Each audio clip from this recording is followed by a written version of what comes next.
I'm glad that I'm here today. It's been quite a while since I've been in to observe you, and I'm really looking forward to this chance. Can you tell me a little bit about what you have planned today? Well, it's going to be a combination math and art lesson, we hope. It's going to be pop art, where I'm going to give each child a candy bar. We're going to take the wrapper and open that up and then enlarge it either 4 or 8 times on larger graph paper. Then they'll draw what they have, paint it, and we'll fold it back together and stuff it to make a sculpture out of it. Oh, so basically what they're going to be doing is they're going to be taking a candy wrapper, and with the candy wrapper they're going to, what would be the first step that they would need to do? They'll eat the candy, I guarantee you. Okay, so the kids will eat the candy, and then the first step with the candy wrapper will be? They're going to paste the candy wrapper onto 1/4-inch graph paper. Oh, okay, so they'll be pasting the candy wrapper onto the graph paper, and then they'll be tracing it? And then they're going to take a ruler and take the graph paper lines and make them go like they're going right over the paper. Just make the lines from the graph paper go through so that they can see squares on the candy wrapper. So they'll actually be making the graph paper right on the candy wrapper then? Okay. And the reason I'm having them use graph paper is so they have those lines for guidelines. Then I'm going to have them label the areas, the sidelines 1, 2, 3, 4, 5, and A, B, C, D, E, etc., so that they can call the squares 1A or 6B.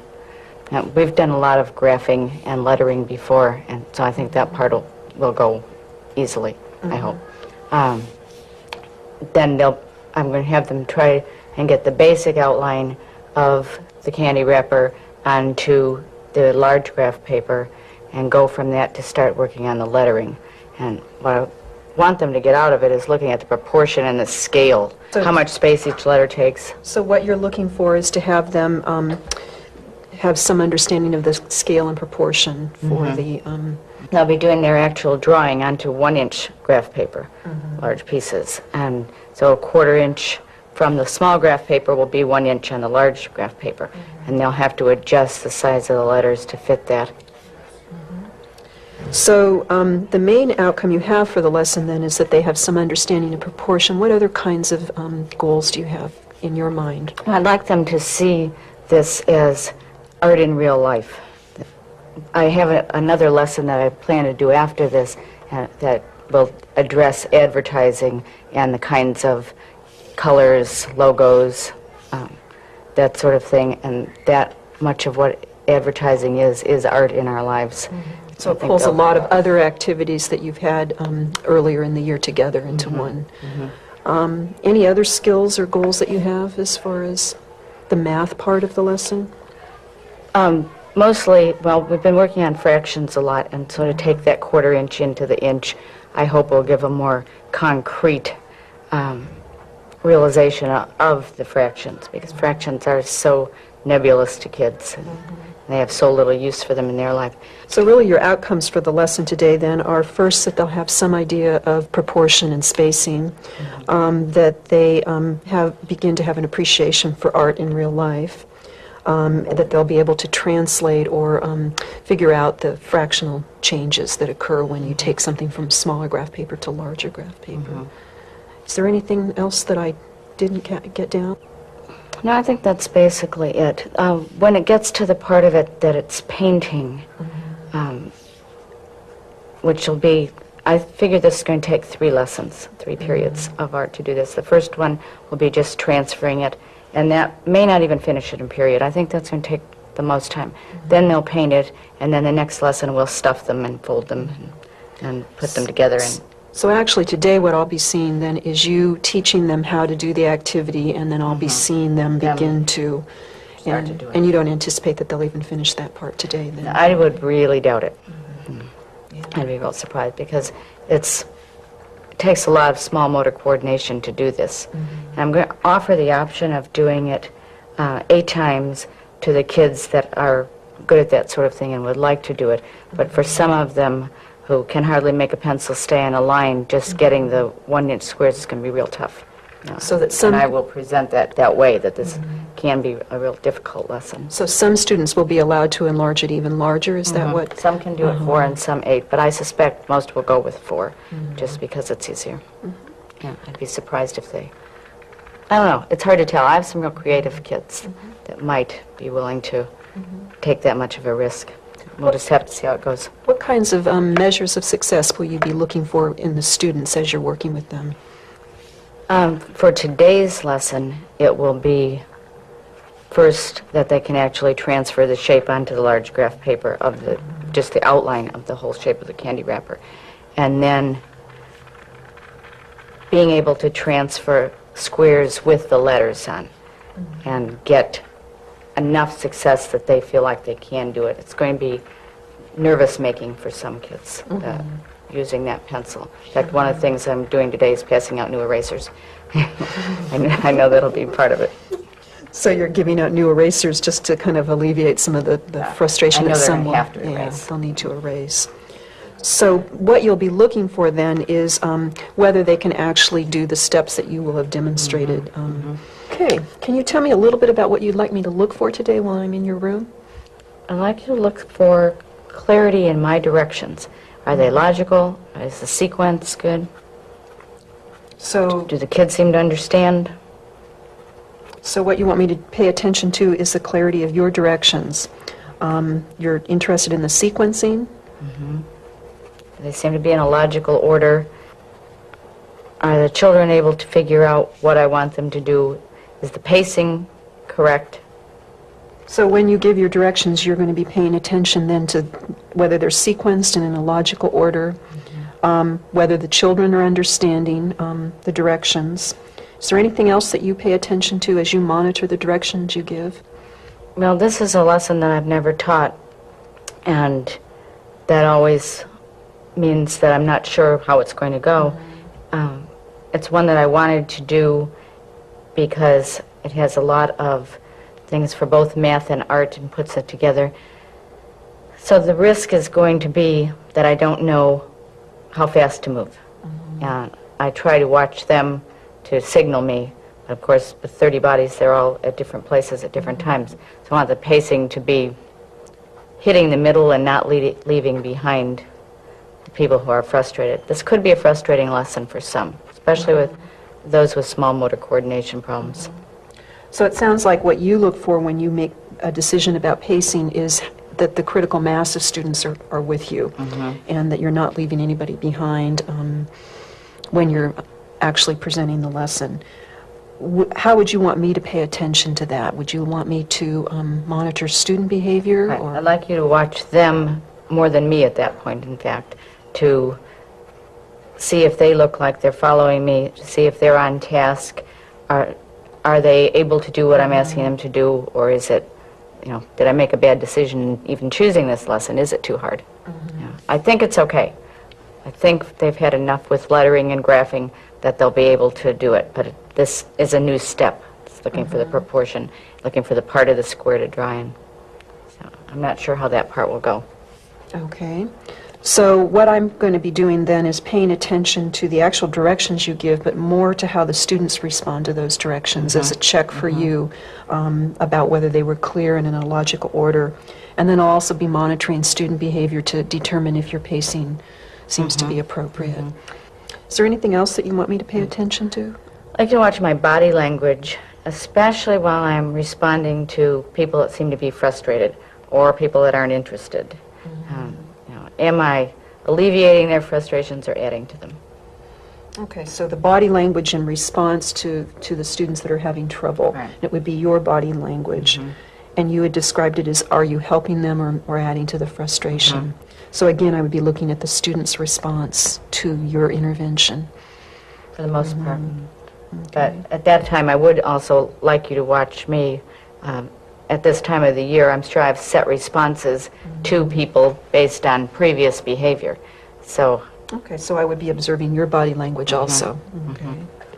Okay, I think I have a good idea of what you want me to look for today, and I'll be in around 10:25. That's the time we agreed on. Okay. Okay, I'm looking forward to that. That'll be fun. I hope so. I'll see you Thanks. then. Okay. Okay. It's going to be math art. Uh-oh. I don't think you've ever done this before. Okay, this is a lesson that I haven't ever taught before. I haven't ever seen it before. What I saw that gave me the idea that I wanted to do this was a finished product from something similar to this that had been done by some junior high students at Holmes. And have you ever heard of pop art? Pop art? Anybody know what it is? Popcorn? What's pop art? Well, there's lots of different kinds. Go ahead, Maggie. Sort of like when the paint's out at you, sort of. I mean, like... Oh, like popping out? Yeah. No, not exactly, though. Sometimes it can in this. Sort of like New Wave, with lots of bright colors and little Gilliam-Bobber squiggles and stuff. Okay. It is lots of bright colors. The ones with the squiggles and all, I don't think really fit into pop art. Usually pop art has things from real life made into art. There's an artist here in Davis that is very famous for his pop art. Have you heard of Wayne Thiebaud? He teaches at the university. Have you seen his work, Heather? My little brother sent a picture to him and he wrote back. Oh, really? Why did he send a picture? Because my little brother likes to draw and it looks kind of like Wayne Thiebaud's work. Do you know what kind of things he does? Food. One of his most famous paintings is a picture of a lemon meringue pie, just a piece of lemon meringue pie. And he's done a lot of pictures of food and makes them look like you just died to eat this ice cream sundae. Just incredibly realistic and yet not like a photograph. It still looks like a picture. Mahad. This is like the real things, like he paints like this right here. He'd make it look real. With it or just paint. Tell me that. Ask me Well, that he'd again. use this or paint it, because the way it sounded, like, did he use the lemon meringue pie? No, he painted it. He painted. He painted it. And he's painted a lot of these things. And he is right from here in Davis. What we're going to do today is the kind of pop art that you see a lot. And this is the first of two projects we're going to do with this. I have for each of you a candy bar. And the candy bar is part of what we're going to be doing. I have several different kinds. I'm just going to pass them out randomly. You can trade with your friends if you don't like what kind you got, either to eat or, let me tell you what the project is about. What we're going to be doing with this is creating a pop art sculpture.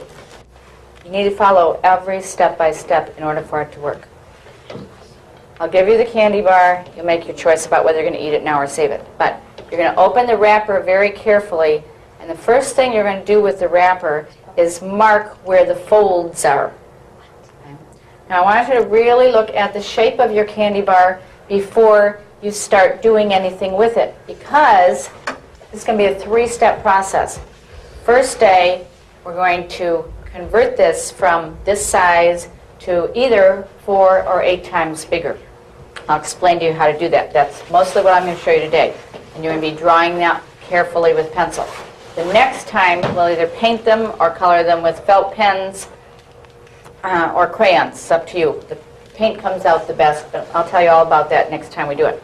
Then the next day, we'll be putting them back together. We'll stuff them with newspapers and tag board for a form, and then we'll put them back and try to get them as much like the shape they started out as we can. May even hang them with fishing line from the ceiling. Maggie. Like, do you have to undo the wrapper and take out the candy bar? Can you just leave it like that? You have to take it out because that's part of the lesson. Eating it? No, the eating is not part. That's up to you. Okay. Now, Hansa, What does math have to do with this? You said this is math art? the math part is coming. You'll soon find out. Okay, so I'm going to come around now, and I'm going to give you each candy bar. After I've given it to you, I want you to open it up. First thing I want you to do is take your pencil and your ruler and mark on the wrapper where the folds are. Okay? You don't need to mark on the colored part. The only part you need to worry about is the end, the part that's silver, where those folds are, so that when this is all said and done, you can get it back together. Okay? It's the only thing you're going to do now. Okay? I want you to have them so that the colored part is out when you do your lines. Because that's the part we're going to reproduce. Gently, by the way. I discovered when I did one to start with that the foil part will peel off if you press too hard. You just need enough to make a little line on it.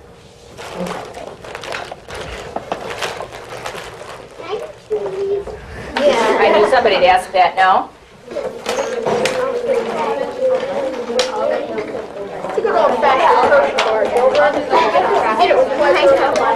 Let's see, there's no crackle at this table. Let me replace it with a crackle. Do we have to do anything with this outside? Yes, that's the part you need, is the outside. No, not the It's silver all in part. one piece now. These aren't the slide-out kind. They've changed them. What? Okay? That was a surprise to me when I bought these. You know how they've always had a little fold-on wrapper and then the tin foil part? They're getting cheaper. Okay, now they are all in one piece. So open it carefully. They're getting stingy. Go ahead and eat it if you want to. If anybody has any big urge to have a different one than what they've got, let me know. I don't know. I don't think there are any more special darks, Hansa. Oh yeah, here's one. This won't mark. This won't mark, Mrs. Barnes. It won't. Yes, it will. No, it won't. It will? I know it will. I did it. We're doing it. Mahan? What? I didn't on the outside. Mark just where they folded it. Just where these folds are on the silver part. Like where? Okay? Here? Just on. Yes, you're going to need that to be able to fold it back together eventually. Okay? You're only going to mark on the silver part. Eventually. Mrs. Bonner, I just peeled. Carefully. You won't remember by the time we finish, trust me. You mark it before or after?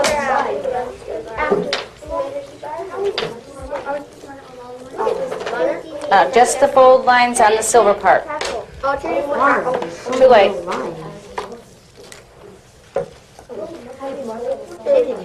Just with your pencil, just mark along the lines, just enough so that you can see it later. Every line, Mrs. Bonner? Just on the silver part. There's like 700 trillion. Not on the dark part? Okay, I want to move along. Next thing you need to do, Jamie, I need you to listen. Don't do this until I finish telling you exactly how to do it. Okay? The next thing you're going to be doing is gluing your wrapper onto your piece of graph paper. Now your life will be a lot simpler with this if you are careful when you do the gluing. It does not take much gluing. Mo, will you wait till I finish, please? It does not take much glue to do it. All you need to do is have it bond onto the paper. But where you put it is important. I want you to put it so that the corner, the upper left-hand corner of your candy wrapper is at the upper left-hand corner of one of the squares on the graph paper. So it just fits right along. So there's a line along the top of your candy wrapper, line of graph paper on the top, and a line of graph paper on the left. And so if I had, like this diagram I have here, I would paste the candy wrapper on so that it would be right there, and right there. It's bigger than the number of things that I wrote on here. Okay?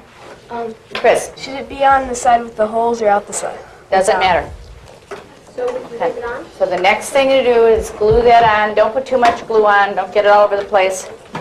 Just make sure the top line of your candy wrapper is by the top line. You're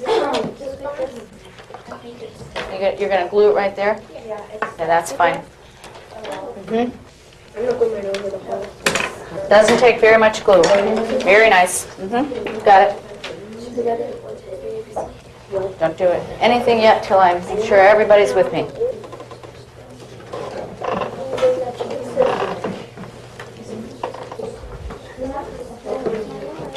You're just worried about the line on the left and the line on the top.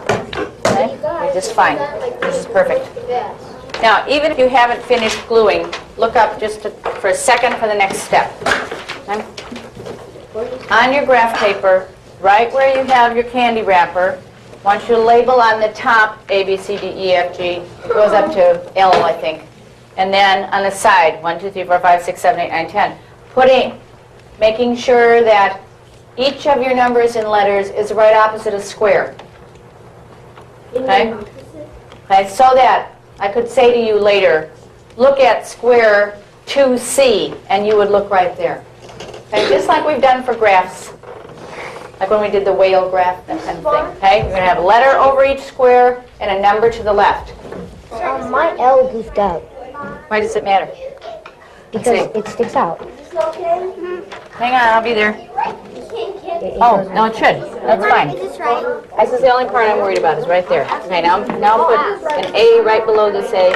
Okay. Right, you got it. Right. Miss Bonner, do you have to do all 4 sides? Is 2 enough, or do you have to do all 4? All 4. You'll need it. Okay? In the square, on the square, good. You got it. Great. Looking good. Looking good. Okay, you need to do, this is fine, but you need to do also the bottom and the other side. Okay? Just have the letters exactly opposite the ones that are on the top. A, C, D, and 1, 2, 3, 4. What? Okay, next. I need you to listen even if you haven't finished numbering. Pencils down, eyes up. The next part of this you have to do very, very carefully. We're going to take your paper with your label all, your candy wrapper all labeled, and you're going to take your ruler, line it up with the lines that are on your graph paper. You're going to draw a line down from every line and a line across from every line. Essentially what you're going to be doing is making the lines like you have underneath. Okay, so the lines that are on the top and bottom are going to guide you to make each of the lines there. You're going to be making little boxes on top of your candy wrapper. That's the next thing to do when you get started doing that. I'll bring this example around so you can take a look in case you're confused. You want it to go in both directions so you end up with a grid on there. Sarah, what can I do for you? Is it okay if I skip the A over there, so do I put my 1 over here? Exactly opposite this one, okay? Yeah, that's right. You're fine. Perfect. Make it nice and straight, Eric. Get it right lined up there. Got it, Megan? You don't have to measure anything. All you need to do is make each of the lines right where they are. Okay? So you're going to start with the first line. Well, that's why I said you have to be real gentle with those. Okay? I'll be there in a second. Okay, you're all right. Okay. Yep, you got it. Who's ready? The next thing. Oh, no. I'm going to be bringing to you a giant piece of graph paper. It's about twice as big as you need if you're going to enlarge your wrapper 4 times. If you want to be really brave and enlarge it 8 times, then you'll need the whole piece. Otherwise, when you get it, just fold it in half so it will more or less fit on your desk.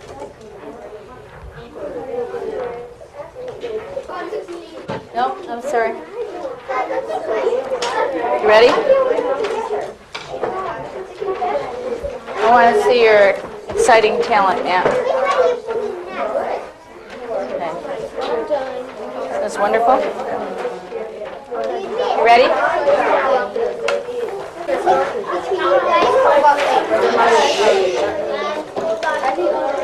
Ready?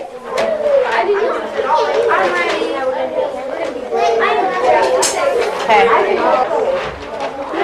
Hey, now let me have your attention.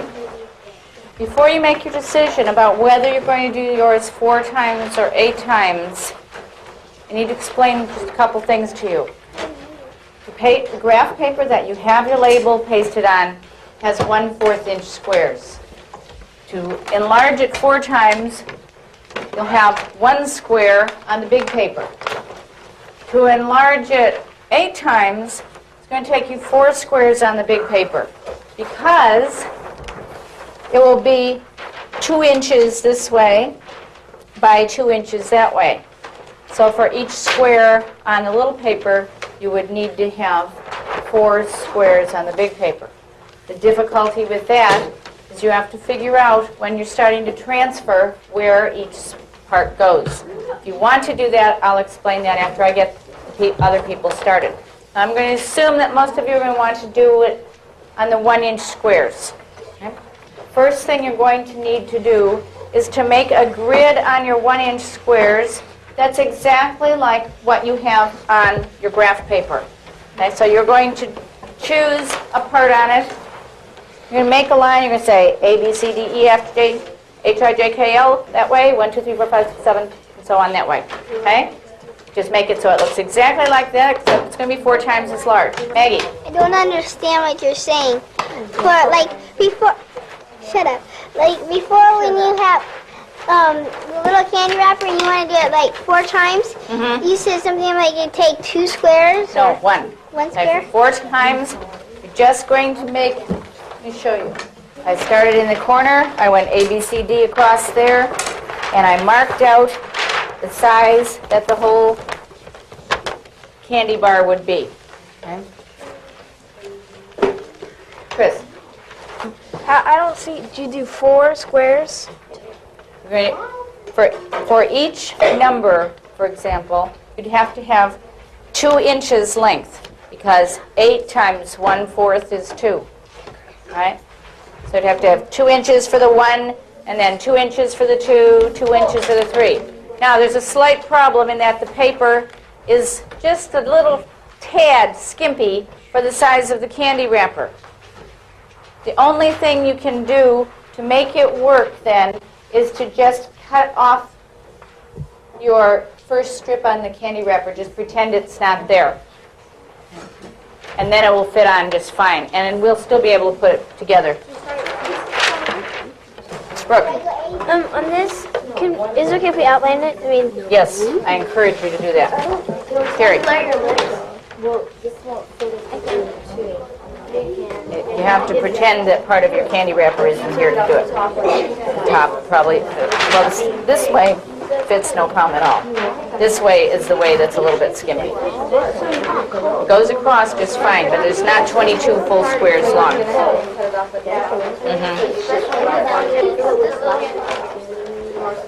No, that's not a problem. The width is no problem at all. It's only the height that's a problem. Hansa, I recommend for you that you do it in 1-inch squares. It will be much less confusing for you. Chris, you've got to have those. Oh, I see what you did. You're fine. Should I do the 1-inch? Yes. I'm confused right now. Okay, would you put your rulers and pencils down and give me your attention for this part? Now comes the hard part. Okay. This is the part that's really going to strain your brain. We're going to be transferring what is on your candy wrapper onto this giant paper. Now, the way that you do that is to look at each of the little squares and see what is in the little square, and then you're going to look at the proportion of it on the big square. For example, when I looked at my little candy wrapper to start it, the first thing I did was outline where the end of the orange part was, because that was easy. So I looked at the right-hand line and I said, that right-hand line is about 1/3 of the way in the I square to the right-hand side. Feels it's orange 2/3 of the way, but about 1/3 of the way it isn't. So then I took my ruler on my giant piece and I made a line there going from, let's see, that was just at the start of the 2 line all the way down to the bottom. Okay. And I went across. Okay, this was right at the 2 line, worked out very tidily. But it went from 1/3 of the way into the D square over to the I square. See how that went? That part's not too hard. The hard part is when you get into the lettering. Now, I recommend for the lettering that you start with whatever letters look easy to you.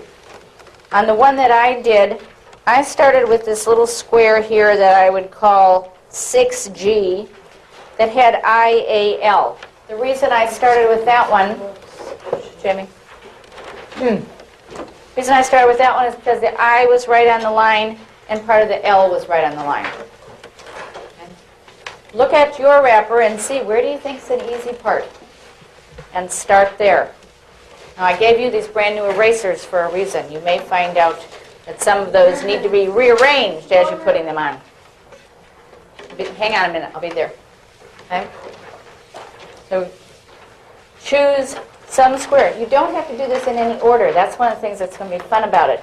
You don't have to say, okay, I started at 1A and now I'm doing 1B and 1C and so on. You can just choose whatever squares you want to work on. Okay? You might want to use your ruler to do the edges of letters. You probably don't need to. Probably you can do them by hand. Okay, questions? Ma'am? Wouldn't it be easier if we folded it up first and then put the lettering in? Could if you wanted to. I can't see any reason why not. Okay. Hansa? My thing won't fit. I tried today. It won't fit. 8 times and it won't fit. Just won't. See? Like the J as far as I could go. Oh, that's because you turned the paper that way. Yeah, but it only won't fits the other way. It doesn't quite fit. That's what I was explaining. It's 1 square short. It's not 22 squares wide. That's one. I recommend to you that you do the 1 inch because otherwise, yeah, it has to be easy for you to visualize it to do the 2 inch. And I think you're having a hard time with visualizing it. Okay? With how you need to adjust this in order to fit it onto the 2 inches. But the paper is not big enough. So then you have to make the adjustments because there isn't any bigger paper. So you say, okay, I'm not going to do this line at all because it won't all fit. Because you need 22 spaces for it all to fit. Okay. Sarah? Okay, now I've got my thing out here. Now I want to know if what we do, how high do you want the letter in? Okay, you're going to look at, say, let's take this square right here, square D5, okay? And in D5, the H is a little bit higher than the D5, isn't it? But where does it start on D5? Okay, so that's where you'll start. So you'll look at D5, and you're going to start that letter right there, because that's right on the line. Okay, then you look at this part of it. You've got it. Absolutely. Okay, let me have your attention, please. I think, Rick, I think you all have the idea. However, it's just about time for us to go to lunch. So we're going to have to stop. First thing I need you to do now is put your name on both pieces of graph paper. Don't do anything else until you've done that. Somewhere that's not in the middle of where your design is going to be. Okay? Stick your name on it so I can see it. Okay, next. Will you please pass the small graph paper to position 2, the large graph paper to position 1. As soon as you have put the paper there, will you go sit down? Like I told you at the beginning, we've only begun step 1 of this lesson. Okay? You've got your grid all set up now. You're ready to go on the drawing part. So that'll be the next step we do. After you finish the drawing part, Mark, would you sit down and pay attention, please? After you finish the drawing part and you have it so that you're satisfied with it, that's when you'll paint it or do it in felt pens. And then after that is when we'll put it together. Okay, that'll be 3 separate times. I think we'll do the drawing on, or continue the drawing on Thursday. Tomorrow's the art fair. Okay, any questions? Okay, good. Will you put your rulers and your glue away, please?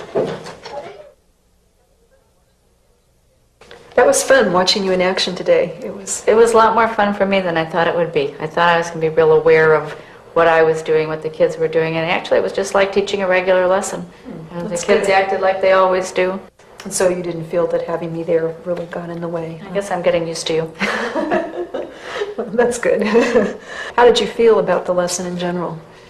Well, if I had to do over, I would leave out the part about multiplying and having it be 8 times bigger. That just seemed like one extra thing for kids to think about. And when I planned it, I thought that the ones that are really into art and into math would choose that. But there were all kinds of people making what I thought bad decisions about doing that. So if you were going to do it again, you would definitely probably not want to offer that as an option. Is that what you're thinking, or just that's my instant reaction. I don't know when I think it through later whether maybe I was trying to do too much in one day, and I still haven't quite come to terms with that. When you planned the lesson in your head, how did you anticipate? Did you just anticipate maybe a couple of kids wanting to do it that way? Absolutely. And there were about 10, I guess, that.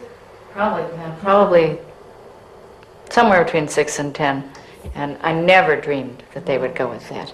That they got into the size of it. They thought that would be exciting, and if I had thought that through, I would have probably taught it in 2 steps or at 2 different times, because I have a feeling that they're going to get into frustrations as they try to transfer and enlarge and find the proportion of the size of the letters. I have a feeling it's going to be real tough for some of those that made that choice. I remember there was one boy in particular, the one with the yellow T-shirt on, and he, I could tell from the way you were interacting with him that he was one who you felt had made a bad decision. Can you think back to that instance when you were talking to him? Well, that was one of the things that I remembered from the lesson that I wanted to talk to you about afterwards, is what was your opinion of how I handled that? Hansa. My thing won't fit. I tried today, and it won't fit. 8 times, and it won't fit. I thought I tried to be real clear with him at the beginning that I thought that was a bad choice, but then when I went back to him, I was really firm with him. It doesn't quite fit. That's what I was explaining, because it's 1 square short. I wondered if I was really pushing him too much. Was I helping him or frustrating him? I recommend that you do the 1 inch, because otherwise, yeah, it has to be easy for you to visualize it to do the 2 inch. And I think you're having a hard time with visualizing it. And that was at the point when you were telling him for the second time that he should perhaps do it a different way. What did you think? Did you feel like you were frustrating him, or Perhaps. And I think I based what I said on the many other times that we've had the same kind of situation. And he doesn't bail himself out of those, and he becomes very argumentative, and he can just go on and on and on. And I felt like he would never finish this project if I didn't say, I strongly recommend that you go here. I was just thinking back, there were some specific words that you used with him that I think maybe helped him focus a little bit. Do you remember any of the words that you used? Not at all. The one that I underlined was visualize. You made a comment to him that he needed to visualize the whole product, and that because he was having trouble visualizing, that's why you recommended that he not do it. And it's at that point that I saw his behavior go, oh, okay, maybe I don't know how to do this. I at first was paying attention to your body language because that's one of the things you had asked me to look for, but I didn't see anything that I would construe as being negative. How did you feel about that? I try really hard not to show anything negative toward him, because he can become, it's a wall then, and he just makes such a, it becomes a matter of principle to him. So I've worked on trying not to show negative toward him, but I'm never sure. When you're only there with yourself, you don't see yourself. So that was one of the reasons I wanted you to look for that. Was there any other times that you were aware with the body language that that you were conscious of your own body language with certain students? I'm conscious of it when I am monitoring behavior by raising my eyebrows or giving somebody a look. So I was conscious of doing that a couple of times, which is a real normal behavior for me. And it seems to be effective with the students too. They seem to know that when they get that look, Mrs. Bonner means business. So, were there any other times when you were aware of your body language? Not particularly. Mm-mm. No, I think that's one of the things I'm not that aware of, and that's one of the reasons I asked you to look for it. What I noticed was that you seemed to be relaxed and interact with, I felt you interacted with the kids on a pretty equal basis. Another thing that you had asked me to look at was your directions. When you think back to the directions that you gave to the students, did they seem appropriate? And do you recall that the students were able to follow the directions? I thought the directions were logical, that the kids were able to follow what I was doing for the most part, and their frustration at doing it on the colored side of the candy wrapper instead of the white side was something I hadn't anticipated at all. Never dawned on me. I thought I was really being clever thinking about marking those folds. But the rest of the directions I thought were fine. And so when you think back to the direction giving that you gave, you would probably make a modification for the direction you'd give around how to draw the lines on the candy wrapper.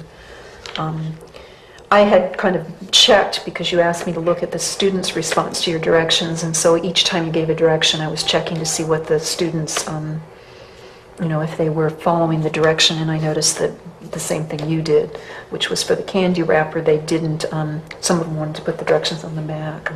I also checked after you had them label the boxes, they had to go through and label the letters and the numbers. And that the kids seemed to understand that. They didn't have much problem with that at all. There was only one that had put the labels on the lines. And then when the next one was when they had to draw the lines actually on the candy wrapper. And again, the students seemed to understand what was expected there. And of course, you were going around doing quite a bit of monitoring in between each direction. And then the last one was where they had to transpose the, start to transpose the design onto the paper. From what I could see, that was going better than I had anticipated. It looked like once they got to that point, they knew just what they were going to do next. I know that I can pick out which kids are going to have a hard time when it actually push comes to shove, and they're putting that pencil there and trying to get those letters in straight. I think they've got enough direction and they know where they are enough that it'll work. Yeah, it was hard for me to actually see what the kids were doing at that time because the pencil lines were light, but they seemed to be engaged and they seemed intrigued by it, and you could see a lot of them doing some mental things in their head about... I'm trying to rush, trying to go ahead of where I was. They knew what was coming next. Yeah, and so that it was kind of fun because they did seem to look forward to doing it and intrigued by the task.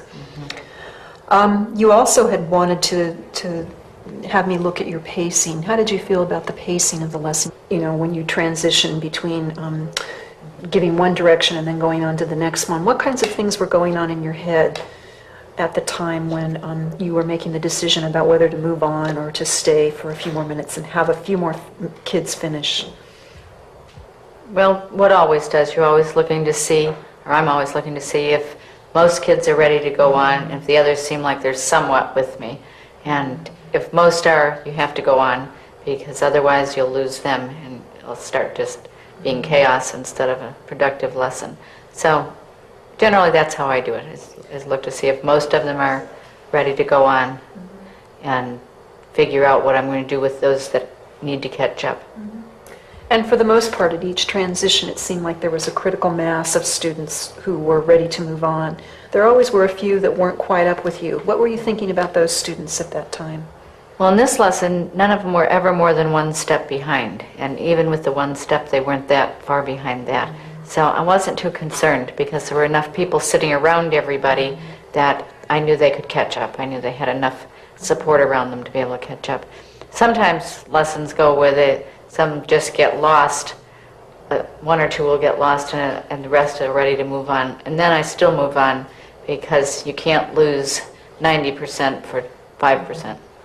So what's important for you then as you watch the kids is to kind of see how many steps behind they are in this kind of a lesson, and then also that sometimes you do to make a decision just to go on and pick up those kids later in the lesson.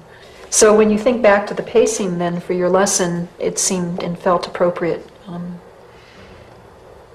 Basically. It's never perfect, but it wasn't bad.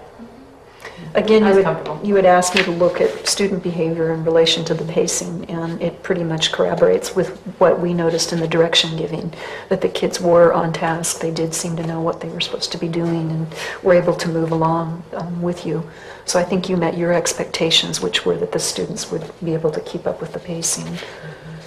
How about expectations that you had for the students as far as their behavior?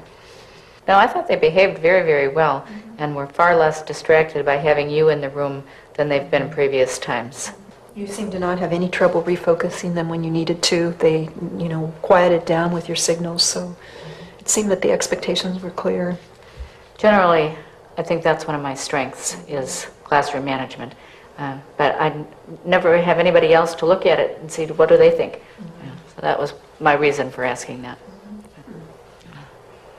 When you think back to this process, how did it feel to you? Is there anything that helped or got in the way of our working together? You didn't get in my way at all. I love this process because I like being able to ask you to look for things. I'm in that room by myself all the time with nobody noticing things that I do and always wondering what's going on in other rooms, or is there a better way to do this? So I loved having the opportunity to say, Diane, will you look at this? Will you look at that? So you like to be able to kind of direct what I'm going to focus on a little bit. Very definitely. I don't think I'd like it as much if you came in and told me what you were going to look at, or if you came in and told me what you wanted me to teach. I like having the chance to do different kinds of things when you're there and seeing what I'm most effective at and what ways I can change it. Is there anything that I did that maybe got in the way of the smooth lesson or in the pre or post conferencing? Not at all. At first, when the children would focus on you instead of the lesson, that was distracting, but now that they're used to the sight of you, I love the process. To me, it's a treat. I look forward to it. Okay. Well, I enjoyed being in there today, and I always, cherish a chance to share a little bit about teaching. And so I'll be giving you some written feedback, just kind of reviewing our post-conference in a couple of days when I get it written up, kind of to refresh your memory about what we've talked about. Thank you. It's been a pleasure for me. Okay.